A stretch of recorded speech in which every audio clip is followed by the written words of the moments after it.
ഉണ്ടാക്കുമ്പോ പറയും, പടച്ചോനെ എന്റെ ഒരു തലവിധിയാണ്, ഇത് എത്ര നല്ല ആണുങ്ങൾ വന്ന് എന്നെ പെണ്ണിട്ടിട്ട് പോയതാ, ഈ ദജ്ജാല് എന്ന് തന്നെ കെട്ടിയില്ല പടച്ചോനെ. എന്റെ സഹോദരന്മാര്, ഇതൊരു തലവിധിയാണ്. നമ്മൾ പറയുന്നത് ശരിയാണ്, ഇതൊരു തലവിധിയാണ്.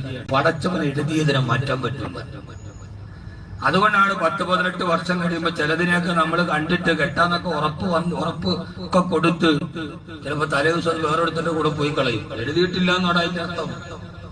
എടോ ചങ്ങാതി, അതിന്റെ അർത്ഥം നിന്റെ തലയിൽ എഴുതിയിട്ടില്ല, എഴുതിയവന്റെ തലയിൽ പോയി. ചിലതിനൊക്കെ നമ്മൾ കല്യാണമൊക്കെ ആലോചിച്ച് എല്ലാം മതി, ഏറ്റവും അവസാനം ചെറിയൊരു കാര്യത്തിന് മുടങ്ങിപ്പോകും. അപ്പൊ ഭയങ്കര ടെൻഷനായിരിക്കും. പടച്ചോനെ, എന്റെ കുഞ്ഞെ എന്തിനാണല്ലോ എഴുതിയിട്ടില്ല. ആദ്യം വേണ്ടത് എന്താണെന്നറിയോ? ഭാര്യ ഭർത്തൃ ജീവിതത്തിൽ സമാധാനം ഉണ്ടാകാൻ ആദ്യം വേണ്ടത്, ഇതെന്റെ പടച്ചോൻ 4-ാം മാസത്തിൽ എന്റെ തലയിൽ എഴുതി വെച്ചതാണ്, അത് തന്നെ എനിക്ക് ഭൂമിക്ക് കിട്ടുള്ളൂ. അതുകൊണ്ട് പടച്ചോൻ എനിക്ക് തന്നത്, അത് കറുത്തതാകട്ടെ വെളുത്തതാകട്ടെ സൗന്ദര്യം ഉള്ളതാവട്ടെ ഇല്ലാത്തതാവട്ടെ പോരായ്മ ഉള്ളതാവട്ടെ ഇല്ലാതാകട്ടെ, പടച്ചോൻ എനിക്ക് നിശ്ചയിച്ചു തന്നാണ്, ഞാൻ അതിനകത്ത് തൃപ്തനാണ് എന്ന് മനസ്സിൽ ഉറപ്പിച്ചു കഴിഞ്ഞാൽ ഒരുമാതിരി പ്രശ്നങ്ങൾ അവസാനിക്കും.